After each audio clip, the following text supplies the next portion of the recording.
Best games of the year. Again, we picked 5 each, so 10 total. Ranked them from our favorite to... Yep, so now we are going from the worst to the best. So the last game you'll hear is the absolute best game that we played this year. Yeah. And again, not being the worst best game is not a bad... Right, exactly. And another step of clarification, these are games that we played this year. Not necessarily came out this year, but just games that we have played and finished this year. So, not all these are brand new releases. There's a couple stretches on this list. Which is whatever, though, but they were played and they're fun to talk about. Yeah. So that's what we're doing. This is our list. So, there was some version of that game released this year. Correct. So we're not completely wrong, but it's a bit of a stretch here. Exactly. So, to kick things off, number 1 is Resident Evil 8 Village. Yes. Or Resident Evil Village. It was technically my pick because I played it this year. You had played it. Yeah, I played it on release last year. And so... The version we're using is the PS5 version. Right. You played it on too? I also played the PS5 version. I think it maybe got released on Switch. I think it got released, or PC or something. Yeah, whatever, something dumb. Yeah, but whatever. But yeah. So what'd you think? So it was funny when I was playing through it. At first, I was like, "Oh my god!" Just like I want to fucking get through this. I think you came over and you were like kind of the jokingly like playing it, but like the more I think about it, actually, I really did enjoy that game. I think. I don't know if I would have liked it all on just the castle, because I really did like that. Okay. So when I first looked at that game, like all the trailers, I thought the entire thing took place with Lady D in the castle, and that was it. And I still kind of thought that was kind of cool. But the more I got into... So, I mean, yeah, I think overall, in terms of Resident Evil, I really like the way they're going with it. I like this... They've kind of got rid of the, I like Resident Evil 5, but it did feel a little bit maybe almost too action-y. And I also like that it doesn't feel so, stop, point, shoot, run, stop, point, shoot, run, stop, point, shoot. It feels more like a survival horror game with the Resident Evil aspects of it still. I think the supernatural stuff is cool. I like this one, at least, was kind of scary at points. Yeah. I think it could have maybe even been scarier, maybe. I don't know. I mean, they probably were trying to give... They don't want to scare people away by having to give too over the top horror. But no, I think what I love everything that Resident Evil is doing right now, and I think they can continue with it. I also thought it was really funny that I was like, oh, it'd be really cool to play as Chris Redfield and just kind of actioning it up. Right. And then you get to do that again. So I think everything they've done with that so far is very, very good, and I'm excited to see what they do next with that series. Yeah. I'm gonna throw my little add-on into that because Resident Evil is one of my top 5 favorite franchises of all time. I love pretty much all the Resident Evil games. And so my contribution is that this year, what did come out was the DLC finally for this, the Winter's expansion, and there was a little bit of a story part in there, which is what the big part was, where it was a continuation of 8, and it really ended the story of 8 and put a very big bow on it. Ended it. And that was pretty cool. So it got me thinking about Resident Evil 8 just overall again. And just thinking how cool it was, like you were saying, with the castle and all that. And that's how they marketed it, was that the whole game is just in this big village here, and then there's a giant castle behind it. And that's what the game's going to be. Yeah. But then it turns out that's not the way it is, and you have to go visit, these 4 lords and whatever, and you're trying to, gather pieces of your daughter to put back together and whatever, Yeah, spoiler alert, I don't know. Yeah, whatever, the game's over a year old, so get over it. But I think what's cool and what I really liked that they did, and also was maybe maybe they could have done a little better, but I think ultimately I liked the decision was that each of the 4 locations represented some different kind of horror, right?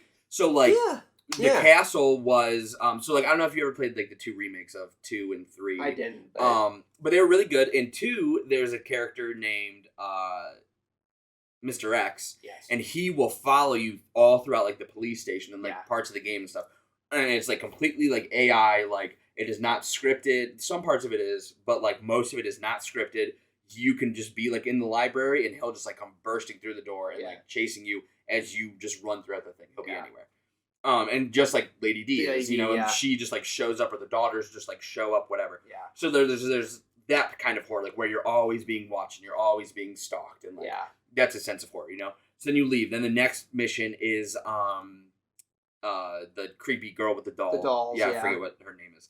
I don't know. But anyway, so you have that, and so that's creepy because it's like the dolls and possession and like that was like really I think was the scariest part of the game. Yeah. And then you go down to the basement and there's like the baby fetus that's that like coming through and like that's creepy and it starts screaming at you and everything. So it's like, okay, cool. Like that's like that kind of horror. Like that was like a psychological horror. Yeah. Because you turns out and then you like wake up at the end and you're like, oh no, that was even like, I was imagining it. Yeah. So like that was like a psychological horror thing. Then you go to the third part, which is Moreau, who's the giant fish guy, like right? The squid and it's guy, like that's like, and he's just like gross and oozing and bloody and eyeballs and all that stuff. You're like, okay, cool. That's like very like body horror. That's like Saw gore, or like like very gory kind of horror. Like all that like gross stuff, whatever. So like there's that kind of horror. And you get to the end, and it's the metal guy, Heisenberg, and he's got like the fan, the engine guy, that you gotta like, blow up and all that, and he's like a big metal tank kind of thing, like all this. And you're like, oh, cool. Now this is like the action horror that like Resident Evil 5 was, and like the action kind of stuff. Where like the monsters are still scary, and like they're zombies. Basically, they're basically like robot zombies. Yeah. But like it's very more like action-y, right? But it is still kind of like a horror like setting, like an environment, but not so much like survival. And so I like that each part of the game like represented something different in like the history of Resident Evil's horror. And I just thought that was cool. And, like, I like that they did, as opposed to just like picking one and sticking with it. Even though they could have done that and like really honed in on it and made it really, really good. I like that they like had. No, I think ultimately, I think I think that was it worked better too because I think at the end of the day, I think it would have been all in the castle, all AD. I think it might have gotten a little bored. Right. Yeah. Exactly. Right. So. But yeah, so I think they did good, and I'm really excited to see where it goes. I'm really excited Resident Evil 4 remake comes out in like 3 months. I'm hoping that it doesn't really play like 4 with kind of point, stop, shoot. I think it won't. They've totally done away with the modern kind of survival horror. I think that. I think it's going to be awesome. Good. I'm super excited, and just spoiler alert for the next year's list. That's going to be near the top for sure. Oh, so are you good with Resident Evil? Yeah. All right. So then next up was my pick, was also alone, was Pokemon Legends Arceus. Yes, okay. And so this game came out in January of I remember that being like a while ago. And it's not open world. So like this one is like open world, right? Like GTA is like an open world game, huge, whatever. Yep. But this is like, there's like sections of the like world map, and you can be in like a huge like sandbox section of the game, right? And there's like no loading screens in between, whatever, until you leave the section to go to a different one. And it's the same idea. There's no random encounters. You just walk up to the Pokemon, you see it, and you're like, all right, cool. I either want to battle it or I want to try and catch it. And it's so cool in that was like the real like what felt like the real first step in a new direction for the game, where like the stories you get like sent back in time somehow, and you have to like save an ancient Pokemon whatever city or whatever, and as you catch Pokemon, you are just like walking around and you can just like throw your Pokeball at like a Pokemon that's like sleeping, right? And you can catch it. It's okay. Like you don't have to do a battle, you don't have to weaken it, you don't have to. You can just catch it, or you can go in, do the battle, do the weakening, do the traditional whatever. And it's just so cool that you can like go through and you're like, each environment was like its own thing. So like one of them is like a beach environment. So then you have like all of the beach like Pokemon are like there. Pokemon, and then there's like, I was having like a Psyduck will be there, and like, all different kinds of like other water Pokemon. And then there'll be like birds flying like over the trees that are back there, like, behind the beach and everything. And then there's like one part that's almost like a graveyard, and there's like a ton of ghost Pokemon there and stuff. And it's like, that is so cool. And like the side quests were cool. The way that you fill out the Pokedex wasn't... So that was like kind of like the story of the games that you're filling out. You are creating the world's first Pokedex. Oh, okay. And so instead of just like you catch one and then all the data gets there, whatever, you have objectives of how you are like... You're supposed to like catch 10 of this Pokemon is one objective. Then the next objective is you have to battle 25 of them. And then the next objective is see it use this move 5 times or whatever. Right? So you have objectives to complete the Pokedex instead of just like catching it. Yeah. So there was actual like... different gameplay to do. It was actually like something fun to do instead of just, I'm just running through and doing the badges. Yeah. There were no gyms, there were no anything. But it was just cool as it was just totally open. As soon as you loaded into a zone, you had to unlock the zones. But as soon as you loaded into one, you could just go all the way to the other side if you wanted to and see what Pokemon were over there. Yeah. And just get there. And it was so it sounds cool. Like this was like a step in the right direction, and then Scarlet and Violet was like 4 steps back. Exactly, right. And that's what's so weird is because this game was developed mostly by, it had some A-team people on it, but was like also like big B-team people, you know, like the remake people. And it's like, oh, that sucks. Like, how was this game so good and was so awesome and was like, it was not buggy, it was not like broken in any way. It just worked, and it's like, oh, this is awesome. All you have to do is take this exact game and put it in a modern setting with 50 new monsters, and that's it. Yeah. That's all you have to do. Yeah. And like somehow they totally fucked it up. Yeah. And so that's it. But this was, I mean, I have probably over 100 hours in this game of trying to just like catch everything and like battling, and it just the exploring. This was really like the Breath of the Wild. You just go into a world and explore with Pokemon, you know? And so that was awesome. And so it was super fun. And so I highly recommend, like, if you are like only played the Game Boy ones and haven't played Pokemon in forever, like play this one. Don't get Scarlet and Violet, get Legends Arceus, because it is so good, and like the story is good. It's like an actual like unique story, and there's like plot twists, and like the writing is really good. Like everything about it is so good. It's like, wow, this is like a modern Pokemon game. There's still no voice acting. But that's like I can look past exactly that. Right, you know, but like the story is like actually good. You're not just like a random 10-year-old kid who's like off to also whatever, that was really weird. You know? But with Scarlet Violet, I was like, like I don't really care. Like I don't want to play this like a 10-year-old. Right, exactly. So it's like whatever. But yeah, so that game was absolutely incredible. It was like so much fun. So I highly recommend you play that one over Scarlet and Violet, at least until Scarlet and Violet get fixed. So, which I don't know if they ever, but who knows? But all right. So then next up after that, we had Ghostwire Tokyo and Stray were tied. I did not play Stray. I didn't play Ghostwire Tokyo. Right. So, but I watched you play Stray a little bit, and I wanted to get it. I just never ended up picking it up. But it was cool. It was the cat game. Yeah, I think the cool thing about Stray was that, like, for like $40, you got this wonderfully polished, kind of cute, fun game that it was just fun to play. Like, you just kind of wanted to continue to do the I don't know. And like I said, I think part of it was that, like, that you went in not trying to sell you a $70 game. It was $40. I think that also helps elevate that game's, likability, that it wasn't, you're not just getting like kind of scammed for $70. But it wasn't just like that cat game.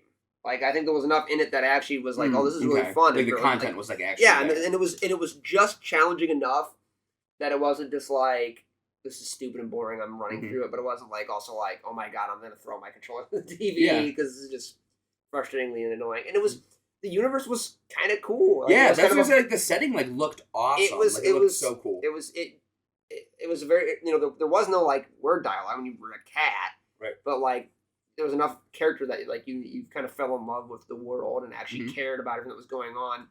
The art direction was just really cool, and kind of like the other games we were talking about, they had like different areas you went to, so they had like changed kind of the atmosphere of it. I mean, it was a very simple but very well polished game. So how was like the gameplay like? So like, did you like upgrade the cat like as you go? Like would the cat like learn like new attacks? Or not really. I mean, that's the thing. You didn't like. Yeah, okay, you did. You did get some abilities. So like, I think you saw me playing where like the flood things. And you had like a flashlight or something. Yeah, it's like you get things like that, but it wasn't like you learned like the cat like didn't like attack. Okay. Or so there's no like skill tree or anything. There's you're no not like getting tree, like experience points to like level up or whatever. Right. Okay. And so gotcha. Like I said, that might have just been maybe too basic for people, but it made you think like kind of on your feet, like to be quick on how to get. But there was like puzzles and stuff. Yeah, like, a lot of get around puzzles. Like I said, like climbing and like whatever. Yeah, they were pretty easy. Like it was like I think I died like twice in the entire game. It was more like I just like messed up or like got lost and got caught or whatever it was. But it was enough that it changed like the challenge. It wasn't all just the same thing. It wasn't just like all these things chasing me. Like there was one like you were in a city and there were 2 times you were like in cities and you had to like go and get this for this person to give this person, so they would give you this to get this to get that. So it was kind of, and it didn't hold your hand. That you had to kind of like, oh yeah, I remember seeing like one you had to get like a rug. It was like, oh yeah, I remember walking by like the rug shop. Like I'll go back and find that. So like it was very good. And there was like a part where you had to like steal stuff to like get a key code to sneak into this factory, and it was a very fun game to just kind of sit down and play. It wasn't like you didn't really think that hard into it. A game you could simply just play and enjoy. Yeah, and you beat it, right? Like you finished the story. Okay, how long was it? Not that long. 6 hours, 7 hours. Cool. 6, something like that. Maybe. What was the like collectible situation? Like, was there like there was collectibles? Yes, there was lore. There was like music notes you could pick up. That's cool. And like there was like memories that you could like walk by and find. And it was, I think the little robot thing, like, was a person that like he like uploaded his like consciousness. I see. You kind of like figured that out by the end of the game. So like I said, it was enough that like you kind of cared about everything going on. Yeah. And I think it was just different and unique, and it was like it was cool. fun to like play as a cat. Like I don't know, dude, it was just fun indie games, dude. I effing love indie games. And I really do not play indie games. I'm kind of like, no, whatever, it's a stupid gimmicky game. But like, no, that was like a very fun game that I haven't been to go back and play again. And I think maybe at the time it had a little bit of recency bias. I think maybe it would have gotten ranked higher for me for Game of the Year. Mm-hmm. But I think like at time, like there probably was maybe a more fun game. But like I think at the time and for what it is, and if you can get it for cheap, right? I see it on sale all the time for like $20. So I'd say pick it up and play it. It's fun. Yeah, that's awesome. Yeah, because I definitely still do really want to play through it. I don't think if you buy it, you're gonna be like, wow, I'm pissed I bought this. Yeah. But will you go back 12 years later and play it? Yeah, maybe not. But I'm like, a little worried. Like, cool. What will they do for like a Stray 2? Mm-hmm. I think there is some foundation for world. There's like a potential for bigger thing. One. Yeah, I think like if you did like kind of like an open world adventure game, I think it could work. I mean, I don't know. It might be different. It might be difficult to pull up, but I think you could do something with it. Okay. That's awesome. Yeah, I definitely want to, like, I still mean to, like, go back and check it out. And I don't know why it's, like, is it Sony exclusive? I did play Limbo. It kind of reminded me of that game a little bit. Okay. Yeah. Gotcha. Their games are really good. I think there's a new one coming out from them, too. But, okay. Yeah, I really want to go. I mean to go back and pick it up and play it. I just haven't yet. So. I think it was good that it got a lot of nods at the Game of the Year, but I don't. Oh, yeah, it did. It was nominated for Game of the Year. But, like, is it objectively better than God of War or Elden Ring? Probably right, not. Yeah, exactly. So, but I think it was well deserved, like a well deserved nod. Yeah. Okay, that's awesome. Yeah. Good.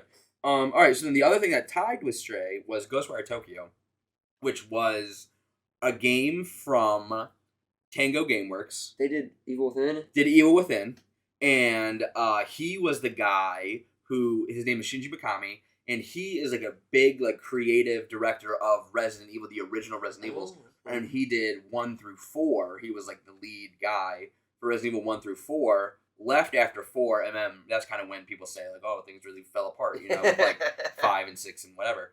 So he left. 6 so 7.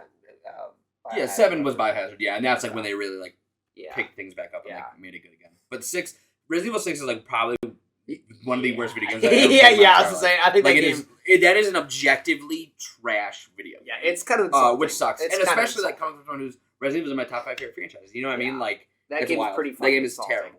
But anyway, so this is his like latest, like his team's like latest, game.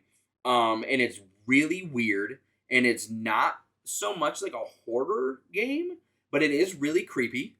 And the gameplay is it's all in first person, and you get like fused with this dude, like his soul like goes into your body, and so it's like both of your bodies together. It's like he'll like talk to you like in your own head, Is this like a survival horror game? No, like not even close.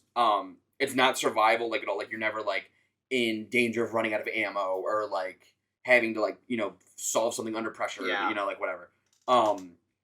But all of Tokyo has been taken over by this. There's like one bad guy.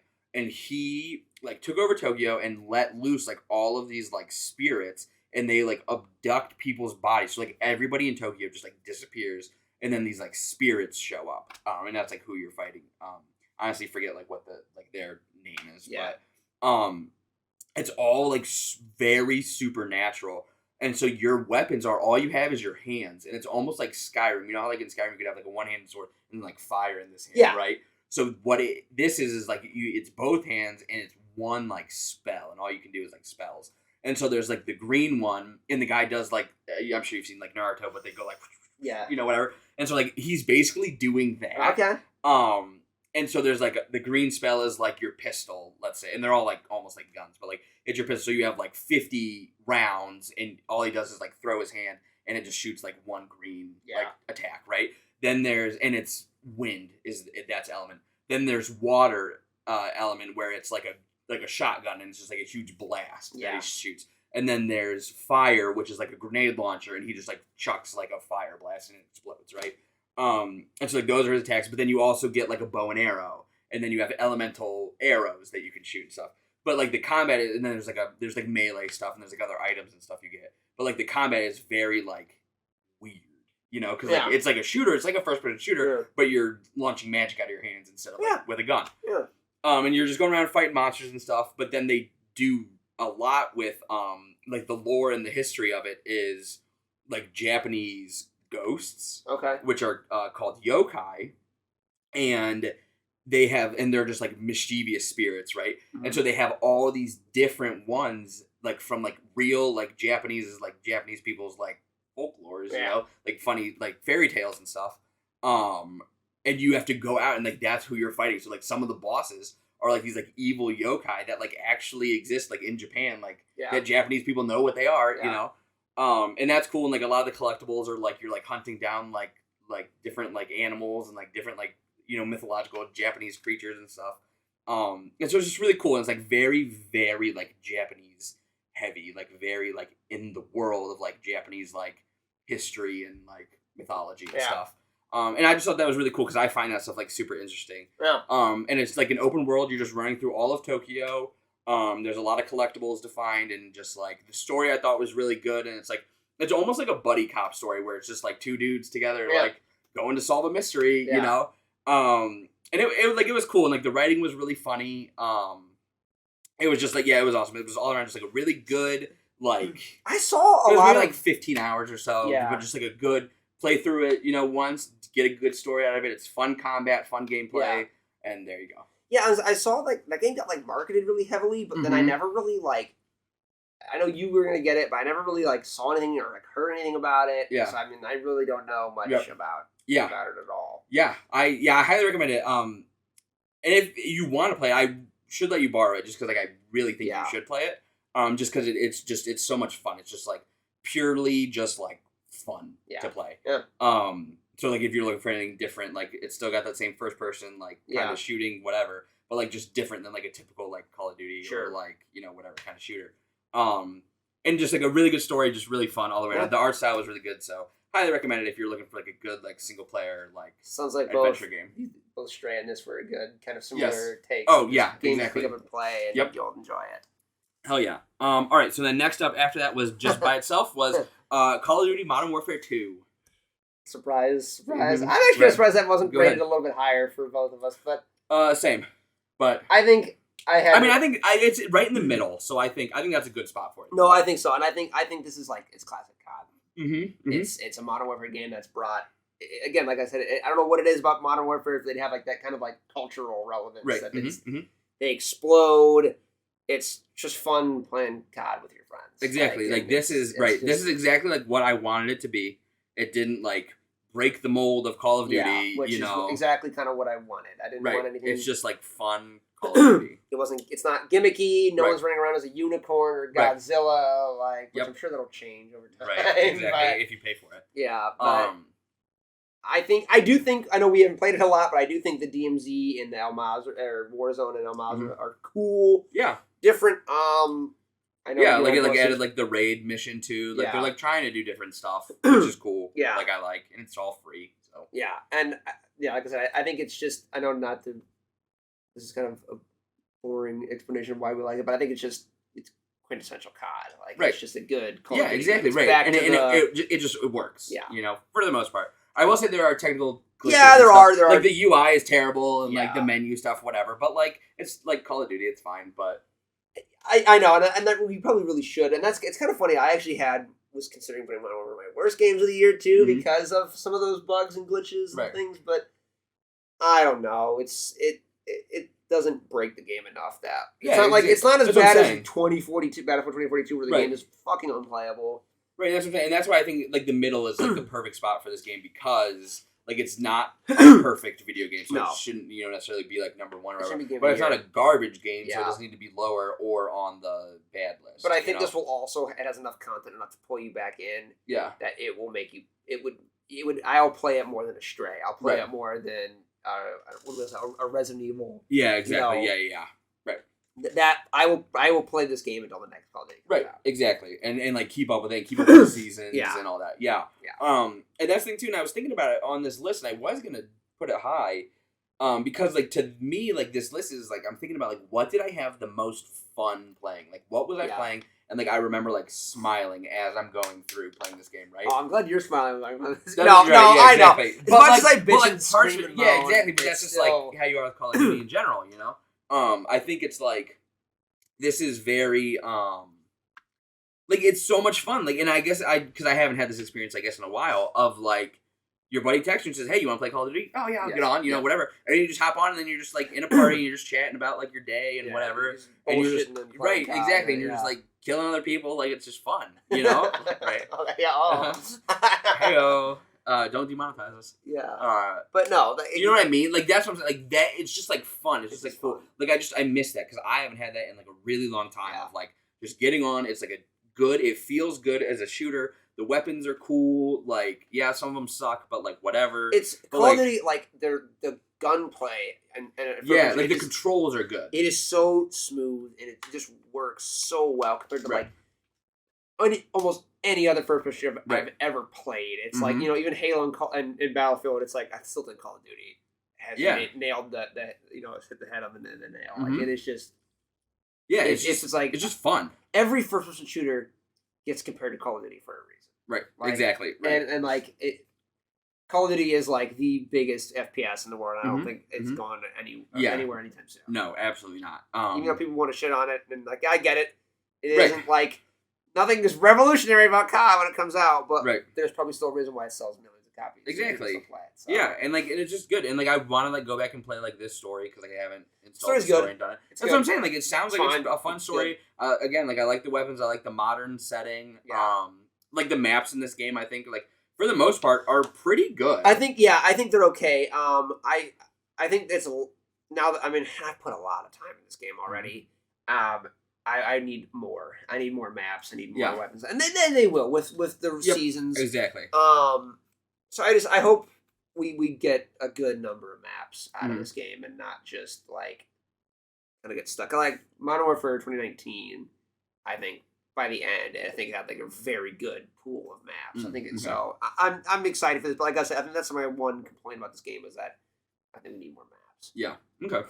Yeah, which I totally agree with, and I think, like you said too, that'll come in time, and as new seasons happen, you know, whatever, it'll happen. So, but yeah, just like all around, it's just a fun game to play. Like I enjoy playing this game, even though parts of it is frustrating. Like part of it is like you get a lot of bullshit kills or deaths or whatever. But like it's Call of Duty, exactly. Like it's just part of the game. I think that's why the highs are high, the lows are low. Yeah, there you go. Exactly right. But it's just a fun game. It's just fun. It just works, and it's So if you haven't been around Call of Duty for a while. I say pick this one back in. Yeah, this is like the one that will. So unlike Elden Ring, that does not change your opinion on stuff. This will maybe change your opinion. And I think too, if you're interested, download Warzone 2. It's free. Oh, there you go. Yeah, try it. That's a good idea. And if you think, oh yeah, this is fun, I'd want more of this. Maybe I want a smaller, you know, that 6v6 paced stuff. Get the game. Yeah, and I'm sure it'll probably start. All these really don't go on sale a lot, but if you can pick it up for like $40, I'd say it's a steal. That's a good deal. Yeah, absolutely. Okay, so next up, was that all you had on Call of Duty? Yeah. Okay, so next up we had a 3-way tie between Xenoblade Chronicles 3, Cyberpunk 2077, PS5 version, and The Quarry. So, we'll start with The Quarry, because we both played that one. Yeah, that's good, I loved it. I did too, and I think we both, when we played it, said, like, oh, this will be our game of the year. Right. And at the time, I feel like that's, like, all that had come out, really. Yeah, kind of. And it came out, like, over the summer. It was, like, June. It was, like, June 10th or something. Like, it came out, and it's, like, that's all that had come out by that time. So, but, yeah, it was great. And if you don't know what The Quarry is, it's made by Supermassive, who are the people who did Until Dawn and any of the Dark Picture anthology games. So, Supermassive part of Dark Pictures anthology? Yeah, they're the developer. Okay. Yep. Yeah, so if you like those types of games, I think this is the second best one in the series. I think Until Dawn is still the best. And absolutely. That being said, I'm not saying this was not worth playing. I think this is the second best in the series so far. We haven't played The Devil Within. Yeah, Devil in Me. Devil in Me yet, so that could be better. Could be up there. I think as far as controls go, though, and like technical sides, I would say this is the best one. Yeah. But as far as story wise, I agree. Until Dawn, I think there was just something about it. And maybe it's just because it was the first one. You know what I mean? So like you always remember your first. Like this, I like that one was just so good. Yeah. But this was also like a really good story, and I think this has been a better story than any of the Dark Picture games, including House of Ashes. Uh-huh.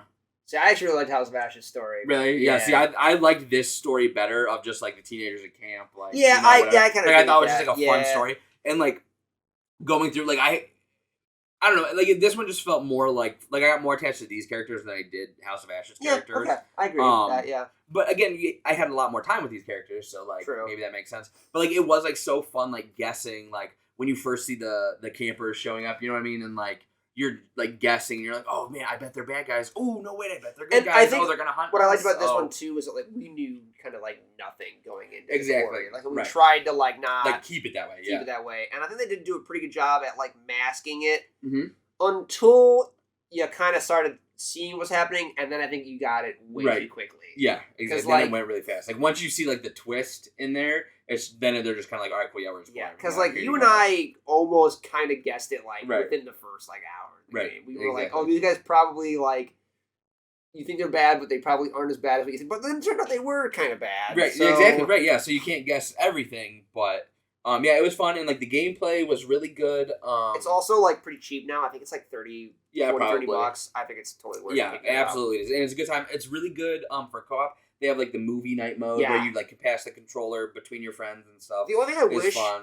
And I'm not saying that I don't like the length. I'm glad that was like longer to do, but I do wish that you could almost like try to play this game like in a more short period of time. So if you had like 5-6 friends you wanted to like play this with, you could do it. Or like you literally couldn't sit down and do this in one night. That's what which maybe isn't a bad thing, but yeah, exactly, yeah, force you to hang out. But yeah, so I think the more people you have playing this game, the better time you'll have. Right, and try and have everybody go in as blind as possible. Yeah, like and not know like what happens with your decisions. Right. And I think this one was, I think it was good in the decision making like thing, like where it felt like your decisions had an impact on what happened. Yes. You know, and maybe like you think like I think it was really good at trying to like hide decisions to be like. Ooh, this seems like a bad decision. Yeah. And I shouldn't make it, but you make it anyway, and then it's like, oh, well, that was actually the right decision and it saved someone's life later. Or yeah. Like the butterfly effect or whatever it was in this game. Yeah. Really, like, took you down the line. Like, some of the choices you make at the beginning of the game really affect later what happens. Yeah, which I think is good. Which is cool. Yeah, I think that's a lot of fun. I think the story was good. I think the dialogue was good. Like, some of the characters in the beginning of the game, you were like, what the fuck? Yeah, like, but then, like, you liked them by the end. Yeah. For most of them. Yeah. You know what I mean? Like, but in Until Dawn, though, I'll say, and why I think that was better was pretty much every Until Dawn character I liked, except for the one chick whose name I can't remember. And the thing about Until Dawn, though, too, is, like, even if I didn't like them, I still cared. Right. Exactly. Like, it was like, I don't like you, but I still care about like what happens. Yes. Like, exactly. Like, whereas some of the other games, I'm like, I don't give a fuck about what happens. Right. Yeah. Right. Like that's fine. Like right. yeah. Like not gonna like Man of Medan. It was kind of like these characters are really stupid. Exactly. Like, I was like, these are just. I don't care. Just like whatever. Right. So, but yeah, I think The Quarry they did a great job with it. It's fun. It's like really good. It's like a cheesy like teenagers in the woods kind of story. Yeah. It was really fun. Okay, then Cyberpunk. Which is funny because I think did you play Cyberpunk this year, or was it our playthrough? Our playthrough. Oh, okay, but when did you play it for real last year? Last year when it came out, yeah, I beat it. Oh, okay. So I played it on PS5. You played the PS4 version on PS5? Yeah, I'm sorry. I played the PS4 version. Yes, excuse me. Okay, I just want to make sure I know like what's being played. And you beat it on the PS4 version on PS5. Yes. Okay. This was before the next gen update. You beat it before the next gen update. Yes, I beat it on PS4. I had PS4, played it on PS4. Oh, beat okay. it on PS4. Got it. Okay. And then we started playing it again, and I think I'm okay with putting this game on this list now too, because I do think they're like two separate games. Because the PS4 version was a piece of shit. Okay. Like it was kind of unplayable. Like things didn't load well. It crashed a lot. I just think now getting back to why it's on this list, I do think if you can look past all the bugs within that game was really fucking good. Okay. The characters were good. The story was really good. I think all of the side quest storylines are so much better than the main storyline. Oh, okay. But that's also kind of what made that game so good, was that there were so many different storylines that like, and they were so different, and you cared about them, and it was like, this is really like, I think the game got hurt by how much of a buggy mess it was, but I think when you can get past all that, I think there was a very, very fucking good game underneath it all. Cool. Yeah, because we are playing through it now, kind of still. Yeah. For the channel, and we're doing, a Let's Play for it, which you should watch and check out. Yeah. And it's my first time playing through it, and I'm starting it on the PS5 version, right? Yes. So I'm playing the next gen update on, the next gen console, obviously, and I mean, like, I'm having a great time. If you have a good PC rig or PS5 or an Xbox One X or whatever it is, or Series X, I think you should have to pick this. There's no more bugs. It runs incredibly well. The graphics are amazing. Yep. I think this is. I think they really should have just delayed it again. I know.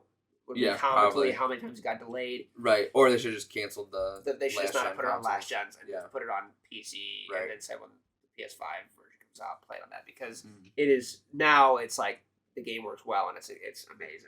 Yeah. I mean, it's just. I mean, it's like. I mean, there's. I don't know. It's hard to kind of sum it all up into a few words, but like, it really is just a very unique game, and I think that there's just so much fucking content in that game that I don't think you.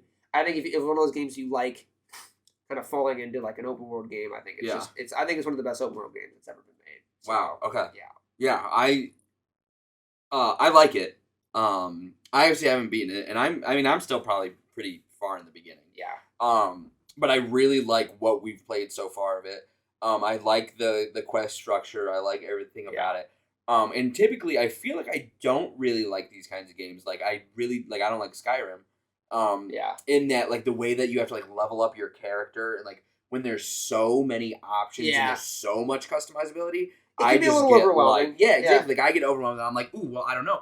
Because do I want to upgrade my cybernetics and, like, my whatever? But then that means I can't upgrade my, like, strength, sword arms or whatever, And so, like, what am I going to miss out on by having low strength? Yeah. And is that worth what I gain by having cybernetics and, dialogue or speech or whatever? Yeah, which I think is also kind of cool, and that's maybe some replayability. Like, maybe one time I'll do, like, a stealthy sword dude, and next time maybe I'll do, like, a strong shotgun wielding. Which is, again, good for your replayability. Yeah. And the game obviously has to be replayable, but it sounds like this one, will be. Yeah. It'll be good to go back. And then they're also doing the DLC for it. Whatever it's called, I forget, Phantom City or something. Yeah, which, thank God, they've just kind of said fuck you to the PS4 users. I'm sorry if you're PS4 users, I don't know what to tell you. Right, hey, it's, time to get up. We're almost, we're 2 years removed from the next gen consoles. And you can find them now, so. If you are one of those, they're going to give out a PS5, then buy a PC, I don't know. Yeah. PC is. I'm slowly switching over to the PC Master Race. So, like, I really do like my PC. But yeah, so I'm excited to really get, like, back into Cyberpunk and, like, keep going and, like, really playing through it. Because it is fun. Like, it is, like, the gameplay is fun. Yeah. And like the shooting is good. The combat is fun. I really like it. I like the characters. And I like everybody so far. And we barely got into it. I think the game, it ramps up. Exponentially. I think it just gets better and better. Yeah, so I'm really excited. The main storyline is a little weird. Mm-hmm.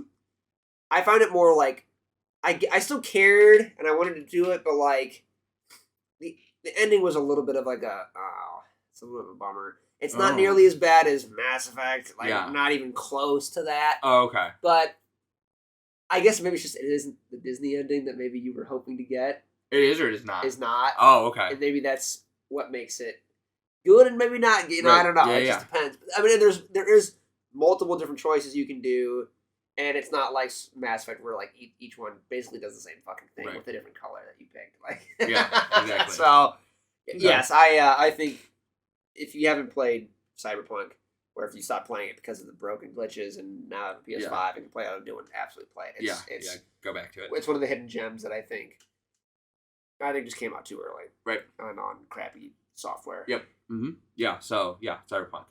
Yeah, I'm excited to get it. Yeah. All right, and then the last game that was for this three-way tie was Xenoblade Chronicles 3. which is my... I was like, I'm going to let you do the talking on that one because I know jack shit about this. Right. So this is my favorite game of the year. This is my personal game of the year. I gave it the highest points we could give it. I guess honestly we should say which... Yeah, but this was your game, Yeah. So this absolutely, number one was just like so fun. Like, it's great. It's a JRPG, which I know really counteracts what I just said about Cyberpunk, where it's like, oh man, there's too much customizability. There's too many numbers and too many, minute things, whatever, which is like literally what a JRPG is. But I don't know, there's just something about it that I find more fun than a Western RPG. I don't know. But this one is really good. And the way like Xenoblade works is that it's like Final Fantasy, where all of them pretty much are completely unrelated. Although this game, Xenoblade, like the series, they are like connected, but like not really. Yeah. So like you get to the end and it's like the cutscene. So you play through all of 1, let's say, then you play through all of 2. The ending cutscene of 2 reveals how 2 is linked to 1. Okay. So like you don't even know that 2 and 1 are linked until you've beaten number 2. So it's like you really don't have to play them all in order to know, Well, and I think I see. I sort of like I like with the Dark Anthology games. I like that each story there you go is individual, right?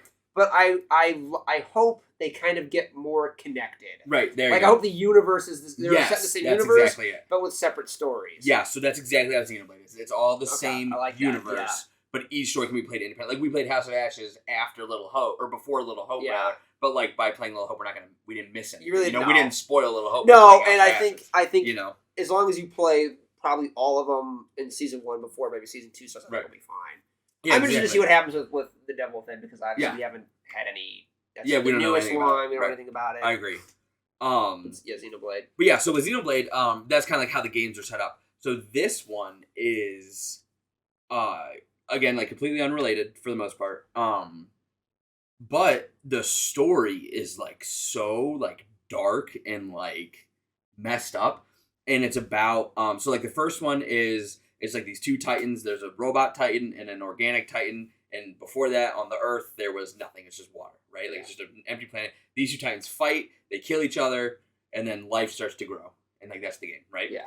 And obviously there's, like, a story and, whatever, princesses and whatever. So number 2 is, in their world, there's the Titans, so there's these giant creatures, and that's, like, what the continents are, and they're, like, in the cloud sea, so they're all up in the sky, right, whatever. And then you eventually, like, go underneath the cloud sea, and you get, like, to the destroyed, like, post-apocalyptic Earth, and you realize, like, nukes went off and all this stuff, right? So then this one is on a totally new planet again, and it has, like, creatures and races from both games in this game. Okay. And the story of it is that you're these characters, like your team of characters, there's 2 warring sides, and it's like a constant, always war going on between the black side and the white side. And the soldiers are these kids who are anywhere from like 10 years old to 20-year-olds who, Hold on.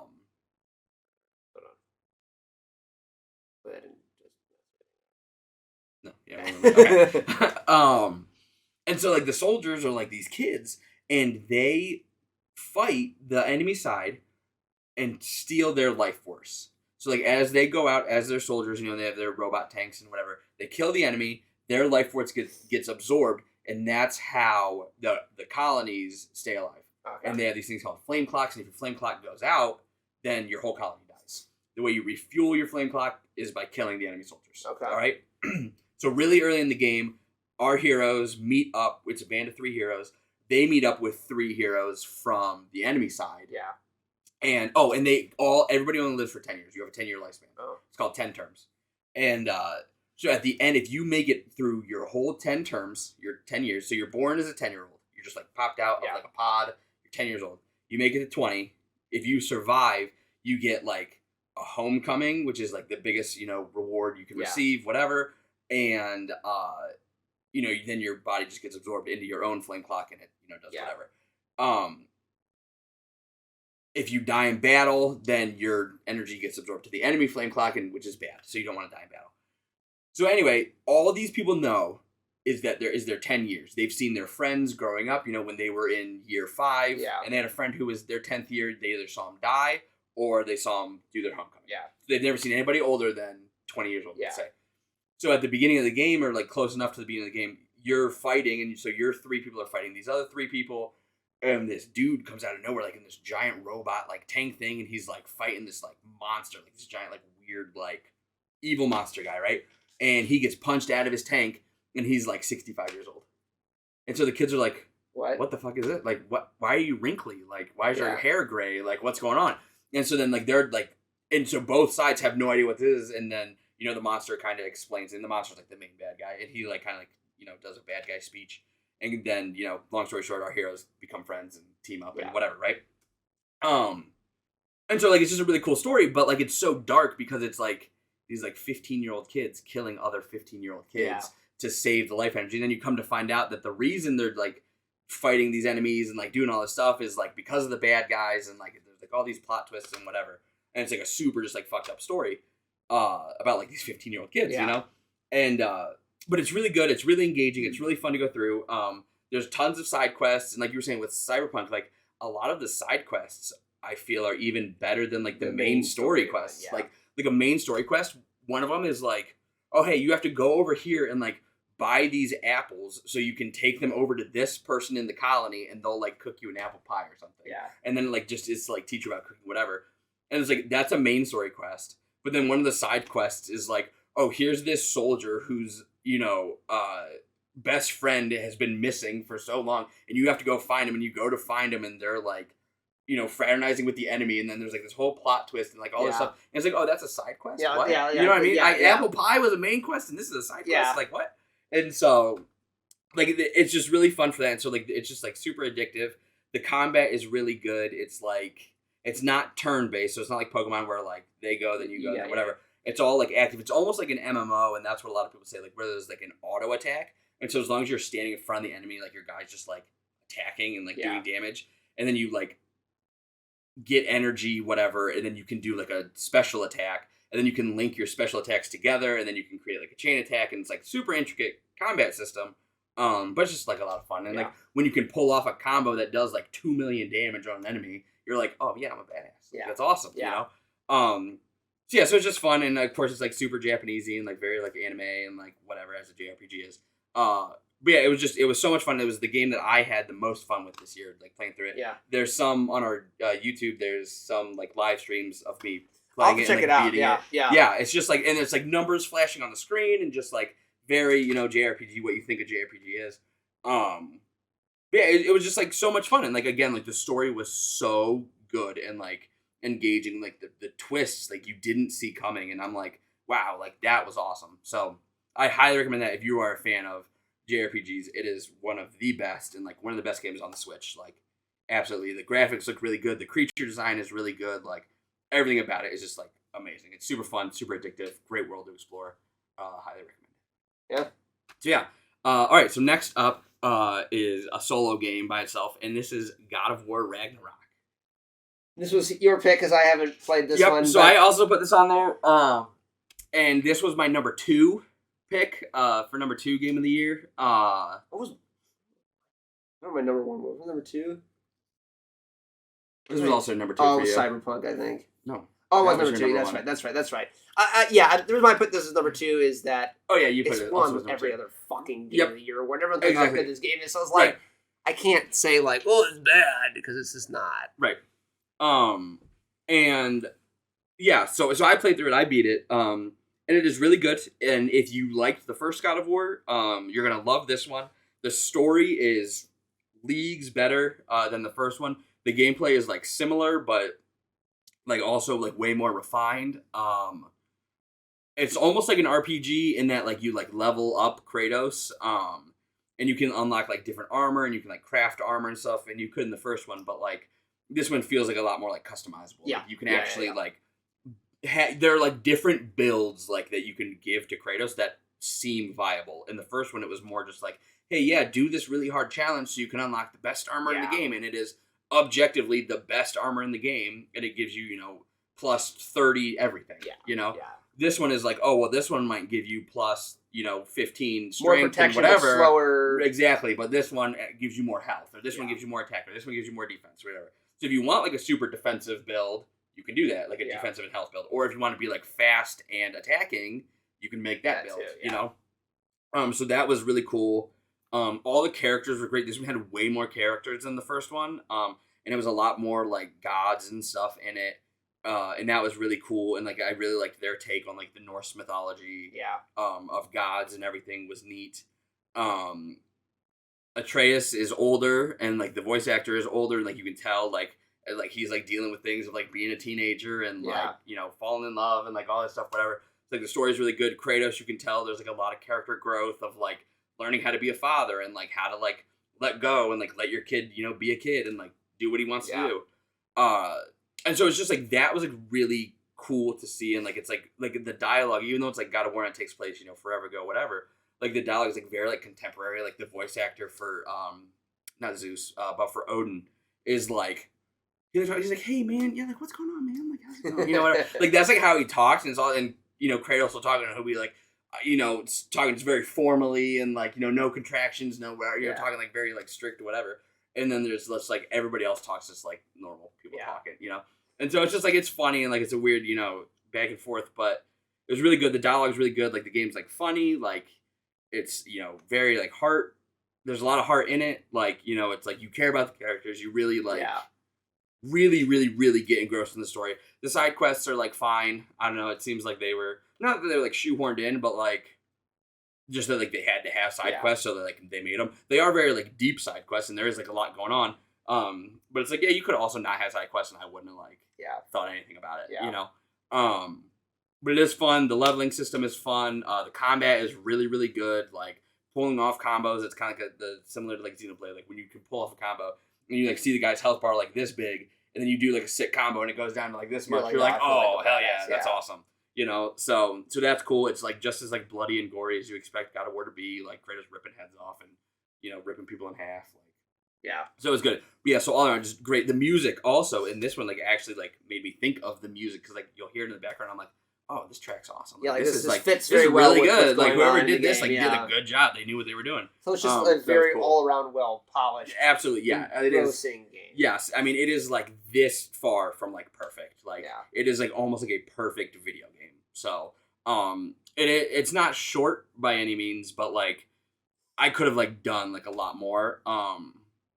Like I could have like kept going like with the main story in this world just because like the characters are so good. It's like, oh, I want to see like where they go. Like I want DLC for this game so bad, just to see like where the characters go. You know. So I highly recommend it. But you never even played the first one though, right? No, the I haven't downloaded one. So. Oh, okay, yeah, you should. Yeah, that one's also like really, really good. And yeah, this one like just as much like fantastic game. Okay. And then number one, the Games for Scrubs, number one game of the year, Games for Scrubs. For 2022 is Death Stranding PS5 edition. The director's cut. Which I think came out in 2021. I think it came out like 2018. Yeah, that's when the game first came out, was 2018. So I think the director's cut was either 2020 or 2021. But whatever, you know, we didn't get around to playing it till now. I still haven't beaten it. Yeah.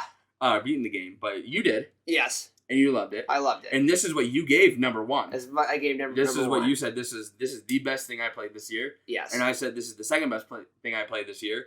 Or something like that. Or I think it was second best. Yeah, because it had to be, because I gave it a 5. Oh, yeah. Okay. Yeah. Or you gave God... Okay, whatever. Doesn't matter. I gave God of War 4, and you gave it... Man, I couldn't have given it 4. And given Death Stranding 4. So you gave God of War 5. I gave it... Oh, I don't know. I gave it 4. I don't know how it works. Oh, you gave Death Stranding 5. Yes. Yeah, I don't know. Whatever. It doesn't matter. I'm not sure how that... The math does not check out here. Maybe God of War should have probably also been a 9. God of War either should have been a 9 or Death Stranding should have been an 8. And either way, they should have been tied, but whatever. Yeah. I like it. Death Stranding is my number one game. So go ahead. Yeah, I mean, it's just... Going into this game, everyone was always like, it's boring as hell. You're like a fucking mailman simulator. It's a walking simulator. Very true.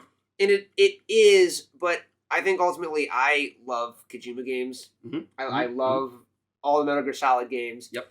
And to me, this was like the most Kojima game I've ever played. Right. And it's just, I don't know what it was, but I fell in love with the story. I fell in love with kind of like, I fell in love with kind of like the depressing nature of the game. Uh-huh. And the ending, I think, is one of the biggest payoffs, like, what the fuck moments I've ever had in video games. I gotta get there. Like, in, like, till literally the last, like, 30 seconds, I would have never seen what happened. Oh, like, wow. Like, I was like, like, when they said it, I was like, what? like, I was like, wait, what the fuck? Oh, like, wow, okay.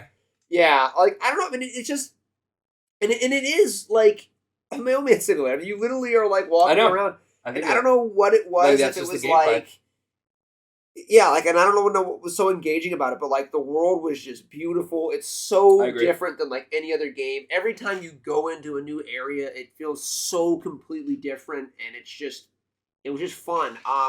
I think the bad guy, the guy with, like, the gold mask, he is written so fucking well. Mm-hmm. Like, you hate him. I'm like, by the end of the game, you were like, I'm going to fuck you up, motherfucker. Like, if I ever, like, like, I'm going to kill you. And then, like, and it's funny because, like, through all the games, like, it does kind of realize, like, it is kind of, like, annoying and weird. And, like, I don't know if you even got to the ending, but the guy's like, there's no more BTs. There's no more this. There's no more this. It's just a good old-fashioned boss fight. It is you versus me, motherfucker. Like, and it's like, so, like, you've built, like, you've like, kind of struggled through this game. Right. And it's like the payoff is just like, now you get to, like really like, this is like, it's just you and me, motherfucker. Yeah. Like, this is it. So, yeah, I don't know. I mean, like I said, I know, like, everything I've explained seems like it just would be like, what the hell, it isn't that fun. But, like, it is just really fucking fun. And I think, like, when you get to a new area, you'll, it's like, say, like, the snowy areas. You get there, and your guy's, like, trudging through the snow, and he can't, like, walk really fast, and you're getting kind of, like, frustrated, but then you get, like, legs that, like, let you run, and then you're, like, sprinting through the snow, and you're, like... So I think it does this really well of, like, slowly progressing you, and it just, like, when you finally, like, unlock something, it feels very rewarding, and you're like, oh, yes, I can finally, I don't have to, like, do this anymore. And I loved... It kind of had a Elden Ring-esque type where, like, it's you. It's only you. You don't ever run into, like, anyone else outside of, like, the bad guys. Right. But, like, people can leave warnings on the ground. Right. Like, when they build bridges and stuff, like, you can see that. Right. You can build it. So, like, there was kind of this quasi-community aspect of it. And, I don't know. I mean, it was just... I think maybe at the time, it was weird. It was, like, really snowy outside, and you were kind of, like, huddled in place. I know when this game first came out, it was with COVID, and they almost said, like, they kind of regretted making it at the time. Right, yeah, because, like, predicted COVID. Shit. Yeah. Yep. So, but I don't know. There was something very... This game was so different than, like, any other game I've ever played. And it was, like, probably one of the only games that, like, I was like, I don't want to play iRacing. I don't want to play Call of Duty. Like, all I could think about all day was, like, I want to go home and I want to play Death Stranding and I want to keep playing it. And I think that's the thing. I think, like, in the beginning, it's a little bit of a slog. But I think once you start, like, unlocking, like, cars, and basically when you can get around quicker and everything doesn't seem so monotonous and repetitive, it definitely gets better. But I will say that, like, kind of by the end of the game, when you finally do beat it, you're kind of like, yeah, I'm done. Yeah, right, exactly. Like, it was a good time in this world. Like, I'm out. Like, I'm done. Like, so I think this is a good tie-in. I'm super fucking excited for the second one. And it just got announced. So I couldn't be more excited for Death Stranding 2. Yeah. All right.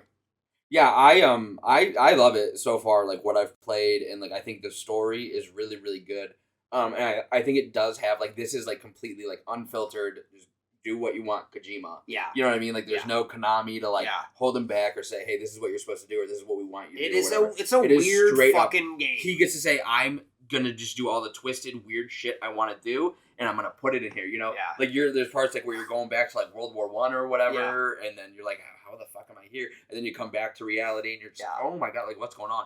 And so it's cool to see, like, the different, like, aspects, and it's like none of it, like, makes sense. Like, as you're playing through the game, like, it doesn't make sense, and then, like, as you kind of get further and further into the game, it starts to make sense. Yes, exactly. And it's like that's like the drive. So it's not necessarily the gameplay that, like, is your driving force. It was story. You know what I mean? It's absolutely story. 100. It's the story, and it's the world, and it's the environment. Yeah, that is, like, really driving. Like, where what's making me want to do something is, like you were saying, the community aspect. But you have so, like, you have the grid, right? Yep. And when you first get to a new area, the grid is offline. Yeah. Like, you have to connect, you know, you have to put your Cupid in the thing to connect the world. Good memory. I was like, what was that thing called? Oh, yep, exactly. And so you have to put that in, whatever the terminal is to bring them on to the chiral network, right? But then, like, sometimes the leader of the base where you're at or whatever is like, no, fuck you, Bridges. Like, fuck the company. Fuck all this stuff. Like, no, I don't want to be a part of your chiral network. Like, no. And so then you have to do quests to get them on your side so that they are then like, oh, okay, Bridges, maybe you're not that bad. Like, you can put us on the network. And then once it's on the network, then that's when all this stuff you were talking about, like, unlocks. So you've already spent, like, 3 missions worth of time exploring this world with your own equipment. Yeah. With everything that you could carry and do. And then once you put them on the network, all this other stuff spawns. So, like, that's when the bridges show up. And then cars start showing up there.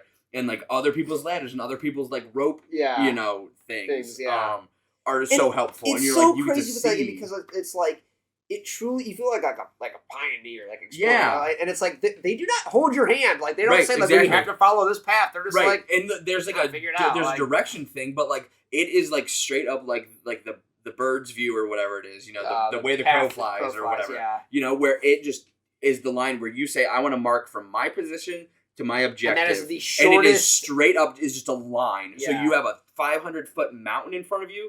The line will go up the mountain and down the other side, and it's like. Wait, what the fuck? So you have to go around it, or you can try and climb it. Above it, right? You can keep trying to climb it and go up. And you have that player choice. And so I think that's the other thing that drives me to keep going is like, oh, well, I want to explore the world. Yeah, like it's not like the I really want to deliver this cyber pizza to this guy, whatever. Like that's not what's driving you, but it's like, oh no, I want to see what's on the other side of that mountain. Yeah. I want to see like what's up there, and like I want to see the world from the top of the mountain. Like, can I climb this mountain? Yeah. Like, is this enough object? Do I have enough stuff with me? Like, like that's the fun part. Yeah. That's the driving force. And I do think there was some weird aspect, like when you were like, okay, my main story is here, and I have to go all the way over here.